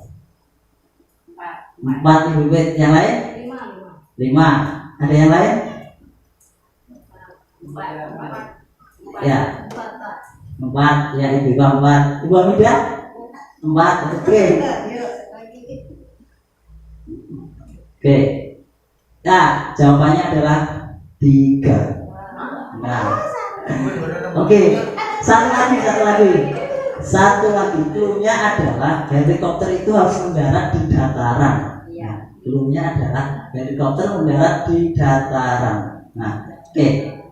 7.000 ditambah 85. 854. Kira-kira berapa jawabannya? 4. Yang lain? 3 kurang tepat. Ya, bujur WD 4 jawabannya. Oke. Dari mana aku dapat 4 Bapak? Kan apa tadi kasih dulu ya? Dataran. Iya. Kalau 0 itu kayaknya bukan ya Pak? Bukan termasuk Iya. gelar datar ya Bu? Iya. Itu punya. Oke. Jadi ini. Oke, tadi hanya sekilas untuk SPG. Oke, mungkin bisa dilanjutkan Mbak Mida. Iya, tapi maksudnya dataran itu apa Pak? Berarti yang datar itu 0. Oh, yang datar 0. Jadi angka selain 0 berarti adalah hanya di jumlah. Berapa jumlah angkanya? Oh iya. Nah, mau lagi ya? Iya, berarti jumlah angkanya ya Pak. Jumlah angkanya 1, bukan 2, 3, 3. Iya. 1, 1, 2. Betul. 1, 2, 3, 4, 4. Bukan hasilnya. Oh. Kayak itu Pak. Iya. Tadi iya aja ya. 1, 2 betul kan? Jadi bawahnya Karena jumlah angkanya. Pertama ini pengecoh.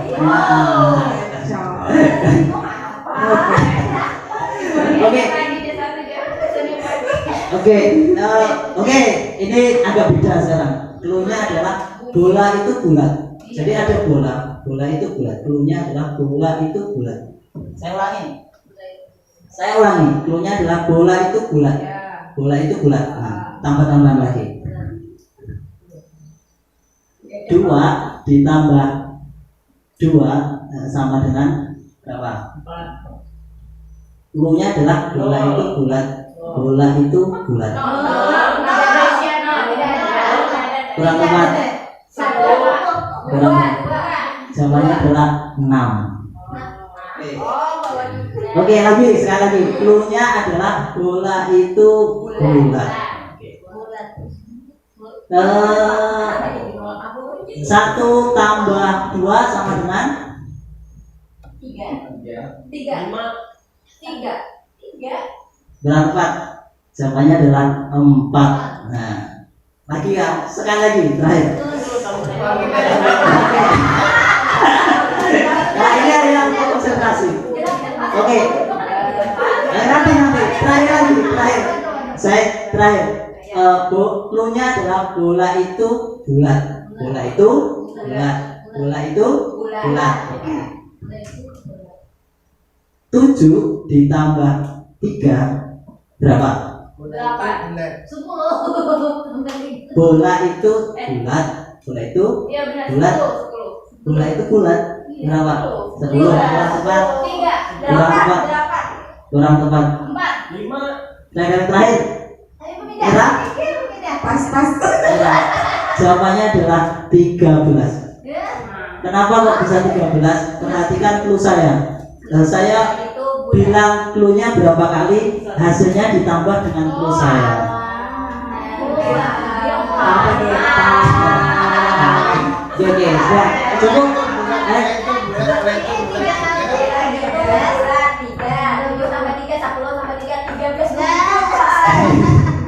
Oke, sudah. Oke, Bu, mungkin bisa lanjut. Ya baik, mungkin Bapak Ibu ada yang ingin ditanyakan atau diberi komentar atau mungkin sharing tentang budaya positif di sekolah. Mungkin bisa di kelas atau mungkin bisa menyampaikan kasus salah satu murid Bapak Ibu sekalian di kelas yang diampu atau mungkin oleh guru mata pelajaran. Mungkin sudah sama sekali ya. Mungkin 1-2 Bapak Ibu. Baik, kepada Bapak dipersilakan. Terima kasih. Di sini hanya sedikit kami menanggapi ataupun memberikan sekedar menggarisbawahi bahwa apa pemaparan yang disampaikan oleh Pak Dandi tentang budaya positif tadi ya. Mungkin saya sebagai pendidik itu hampir 27 tahun sudah. Saya dari 1996. Jadi baru ini mendengar pemaparan yang kayaknya menyentuh hati untuk anak didik kita, karena kita kalau masa-masa jadi pendidik saya dulu mungkin sampai sekarang masih ada yang belum berubah untuk memberikan pendidikan kepada anak itu sifatnya itu hukuman-hukuman apabila terlambat. Mungkin kita memberikan hukuman lari atau mungkin tidak mengerjakan PR, kita memberikan hukuman berdiri di depan kelas dan sebagainya. Tetapi dengan ini, dengan mendengar pemaparan yang pada hari ini kami atau saya pribadi sebagai kepala sekolah itu sangat tersentuh, sangat ingin menerapkan apa-apa yang sudah dipaparkan pada hari ini. Jadi saya mengharapkan pada rekan-rekan Dewan Guru itu alangkah positifnya apa yang kita dapat hari ini apabila kita dapat menerapkan dalam pembelajaran di kelas, karena ini sifatnya tidak ada yang menghukum siswa apabila melakukan pelanggaran, tapi di situ adalah membuka kesadaran diri pribadi anak itu sendiri sehingga dia dapat menerapkan berperilaku yang positif untuk jenjang yang akan datang. Maksudnya dalam kehidupan sehari-hari walaupun di sekolah ataupun di rumah. Mungkin itu ya yang perlu kami sampaikan atau tanggapan saya. Jadi saya sangat tersentuh untuk menerapkan apa-apa yang sudah kita dapatkan hari ini. Mungkin itu Pak, terima kasih. Mungkin ada rekan-rekan yang ingin menambahkan, silakan kalau ada. Ya, terima kasih. Wassalamualaikum warahmatullahi wabarakatuh. Waalaikumsalam. Waalaikumsalam warahmatullahi wabarakatuh. Terima kasih kepada Bapak atas tanggapannya. Ya, Terima kasih Pak Sohib atas masukannya dan mudah-mudahan dari apa yang saya dapat di pendidikan guru penggerak ini dapat memberikan hal yang positif pada sekolah kita terutama dan khususnya pada diri saya sendiri. Nah, mungkin dari Bapak Ibu yang lain ingin mempertanyakan atau tanya, bersilakan Pak Sandra, Pak Ridwan, Pak Sabri. Iya. Sama Assalamualaikum warahmatullahi wabarakatuh. Salam. saya di sini mungkin tidak membantah apa yang disampaikan tadi atau tidak memberi masukan, tapi saya ingin bercerita tentang waktu pengalaman saya mengajar di sini. Itu kemarin saya ada cerita sedikit ya, mungkin 2 menit.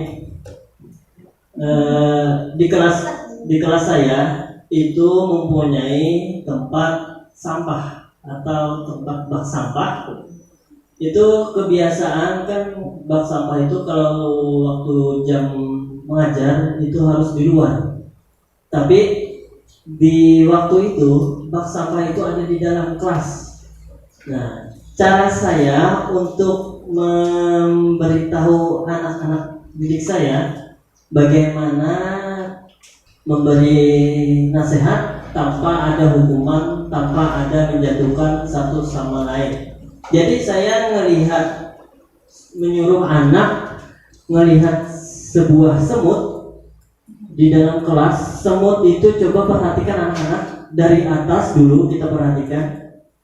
Semut itu jalannya kemana? Ke atas apa ke bawah? Lalu kata anak-anak murid saya, ke bawah Pak. Coba perhatikan jalannya kemana. Terus diperhatikan anak-anak, ternyata jalannya itu pas di tempat sampah tersebut. Nah, lalu saya mengajak anak-anak saya berpikir, kenapa jadi semut itu suka ke tempat sampah? Di situ Pak, banyak yang manis-manis Pak, banyak minuman ulun, mungkin ada yang kada habis Pak, ada yang makanan ulun kada habis, kata si anak-anak. Lalu kata saya, kenapa jadi kada dihabiskan? Kanyanan Pak, atau sudah kada anak lagi memakan itu atau meminum itu, jadi ulun anak ke tong sampah, jadi kada habis. Oh, berarti kasus semut ini jadi dia rame karena ada sampah lah. Inggih Pak, apa caranya supaya semutnya kada ada lagi hari esok yuk? Karena kami buang Pak, habis kita belajarnya akhirnya kami buang ke padang sampah. Di mana itu anakannya? Tuh Pak, di padang para 3 jalan tuh Pak, anakannya di situ. Oh, berarti kita ini supaya kada ada semut lagi, sampahnya setiap mau belajar kita buang dulu kah atau setelah belajar kah kita buang? Sebelum belajar kita buang dulu Pak, kata anak. Karena sebelum belajar, sesudah kita belajar otomatis semutnya waktu kita belajar ini ada juga di dalam kelas. Jadi inti dari cerita itu saya mengajak anak-anak untuk berpikir bagaimana dia di dalam kelas itu tidak ada sebuah sampah yang kotor untuk kesehatan kami di dalam kelas, dan bagaimana cara anak itu tidak didoktrin kamu harus membersihkan sampah, membuang sampah, kalau ada berhukum gitu. Jadi mereka berpikir, oh ini kesadaran kami, kalau sampah ini karena kami buang, nanti semut-semut di dalam kelas ini ramai, nanti kami juga yang susah membersihkan kelas karena ramai di lantai-lantai ada semut kayak gitu. Itu aja sih cerita saya. Terima kasih Pak Sapri. Yang dapat saya tangkap dari apa yang disampaikan Pak Sapri adalah ketika ada permasalahan, alangkah di anak itu dikirim itu sudah luar biasa, apalagi langsung kontekstual dalam arti anak langsung kasusnya itu nyata di kehidupan sehari-hari dan dia akan menyadari kesalahannya kenapa itu terjadi. Nah, alangkah baiknya lagi ketika kan salah satu poinnya adalah di kebijakan universalnya itu adalah poin kebersihan. Nah, poin kebersihan itu berarti berhubungan dengan piket, mungkin piketnya lebih digalakkan atau membuat jadwal piket, atau ketika anak yang piket itu tidak mau, nah itu baru mungkin kita bisa pakai restitusi tadi. Nah, anak kenapa mau piket yang mau, nah itu kita tanya, kita cari, tidak mengajar kesalahannya. Tapi alangkah baiknya kita buat jadwal piket dulu. Setelah jadwal piket mungkin ketika anak tidak bisa melaksanakan baru kita resolusi, kita cari jalan keluarnya. Tapi dengan permasalahan tadi sebenarnya bagus karena sudah dikaitkan dengan kehidupan sehari-hari, itu adalah sebuah kontekstual yang sangat luar biasa. Nah, kalau bisa nanti lebih ditingkatkan lagi di materi pelajaran, karena kemarin kita MBK itu pasti artinya kontekstual, jadi studi kasus seperti itu. Nah, mungkin ada tambahan lagi, saya kembalikan ke Ibu Moderator. Baik, bagaimana Mas Sapri? Mantap. Baik, tadi sudah selesai sesi kita untuk bertanya jawab dan komentar-komentar sharing dari Bapak Ibu sekalian. Maka sampailah kita pada acara selanjutnya, yaitu doa. Untuk memimpin doa pada hari ini, saya mohon dengan hormat kepada Bapak Sapri.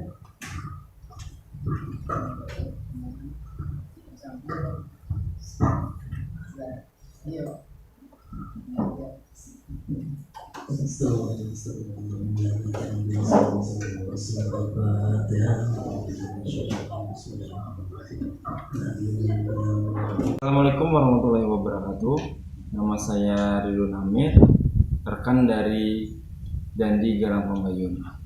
Nah, berdasarkan materi yang disampaikan oleh rekan saya tadi tentang pemahaman budaya positif, kesan saya sangat terkesan dengan pemahaman tersebut, sebab menurut saya itu banyak hal positif yang perlu saya rubah dalam diri saya, terutama saya sebagai guru.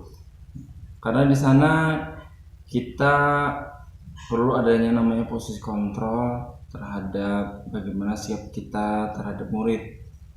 Yang paling baik tadi adalah bagaimana kita posisi kontrol kita membudayakan bagaimana kita memanajer ya tentang budaya positif murid. Jadi kita tidak memberikan hukuman, tetapi kita bagaimana kita menuntun murid yang dengan cara emosi yang baik. Dan ya mungkin saya bisa menerapkan budaya positif dengan cara membuat keyakinan di kelas saya. Ya demikian dari saya, terima kasih. Assalamualaikum warahmatullahi wabarakatuh. Assalamualaikum warahmatullahi wabarakatuh. Waalaikumsalam warahmatullahi wabarakatuh. Selamat pagi anak-anak. Pagi. Nah, anak-anak, sebelum kita memulai pada pembelajaran tahun ajaran baru ini, alangkah baiknya kita membuat sebuah keyakinan kelas. Nah, keyakinan kelas itu apa, ada yang tahu? Nah, apa? Nah, jadi Bapak jelaskan sedikit. Keyakinan kelas itu adalah sesuatu yang dapat kita yakini, atau sesuatu kata-kata ataupun nanti sesuatu motivasi yang dapat kita yakini ketika proses pembelajaran dalam 1 tahun ke depan atau dalam 1 semester ke depan, anak-anak itu dapat melaksanakannya. Harapannya keyakinan kelas itu nanti anak-anak dapat menerapkan di kehidupan sehari-hari, di kelas, di lingkungan sekolah. Nah itu, jadi nanti Bapak ingin anak-anak membuat suatu harapan ataupun sesuatu peraturan, sejenis kayak peraturan, tapi nanti Bapak akan berubah. Nah, kira-kira peraturan apa yang membuat anak-anak ketika belajar olahraga ataupun belajar nanti di dalam kelas, karena olahraga ada di dalam kelas, ada di luar kelas. Nah, nanti anak-anak itu pengennya seperti apa? Nah, untuk itu Bapak akan membagikan skill note. Nah, skill note ini adalah nanti harapan anak-anak yang akan anak-anak pengenkan ketika belajar sama Bapak itu seperti apa, ya. Jadi di sini ada nanti yang Bapak minimal bagi 3. Jadi 3, terus kasih namanya, bilang di bawah kan, di atas bebas, kasih nama kecil. Nah, nanti harapan ataupun keinginan anak-anak supaya proses pembelajaran di kelas itu nyaman seperti apa, tuliskan di sini. Setelah ditulis, nanti ditempel ke papan tulis. Paham? Paham. Nah, sekarang Bapak bagi 1 orang.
Ayo, nah dari Biba satu, menjaga kebersihan, percaya diri, berkata-kata sopan. Wah, bagus, tepuk tangan buat Biba.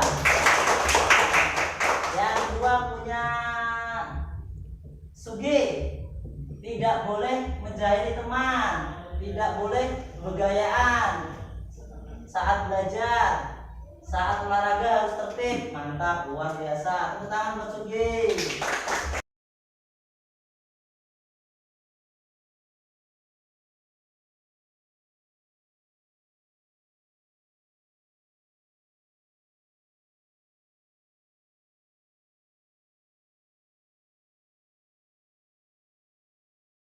Oke, sekarang dari masing-masing ini ada yang sama.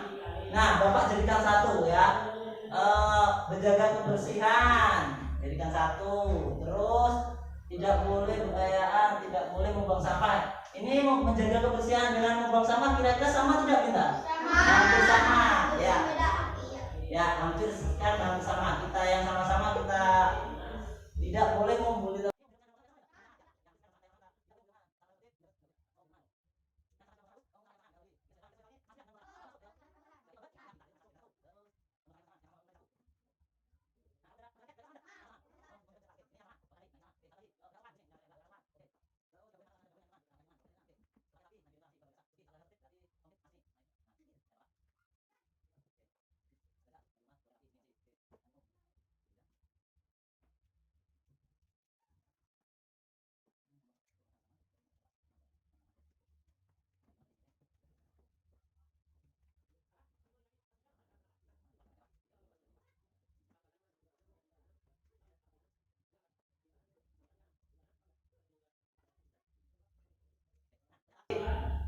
Mari kita jaga kebersihan. Oke, satu, mari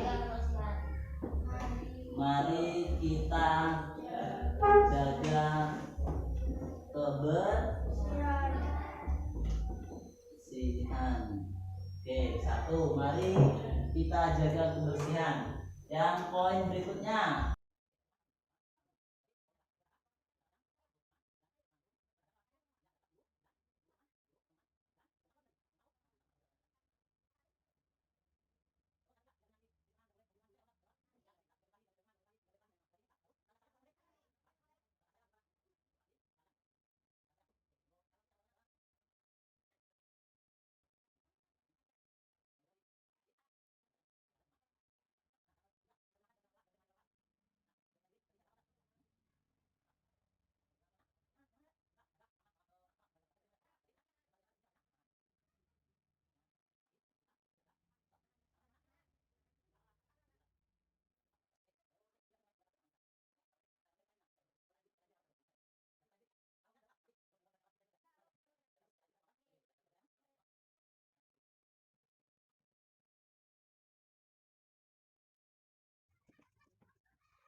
nah, kita sudah punya 5 keyakinan kelas kita.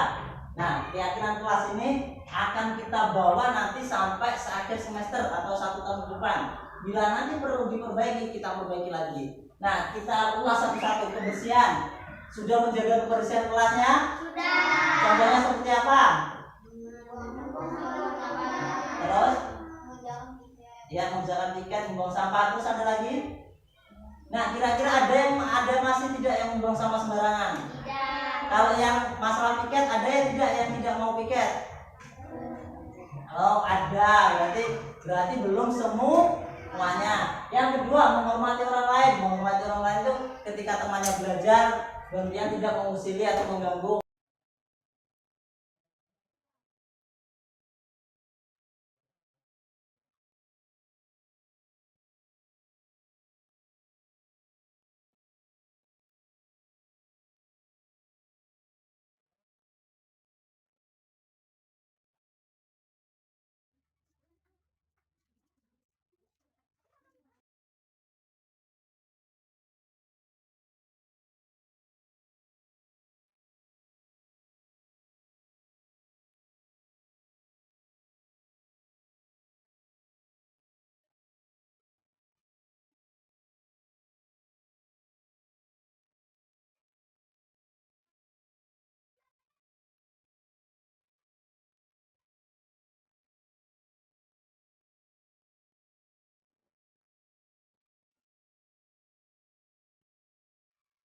posternya sudah jadi tentang 5 keyakinan kelas kita. Mudah-mudahan anak-anak nanti dapat menjalankan dan dapat melakukan 5 keyakinan kelas yang sudah kita bikin secara bersama.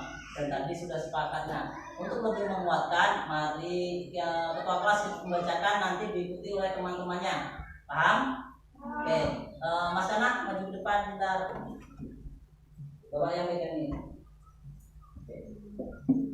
Ya. Bacakan yang nyaring ke ada sana bentar. 5 keyakinan kelas. 5 keyakinan kelas. 1. Kebersihan. 1. Kebersihan. Menjaga kebersihan kelas dan sekolah. Menjaga kebersihan kelas dan sekolah.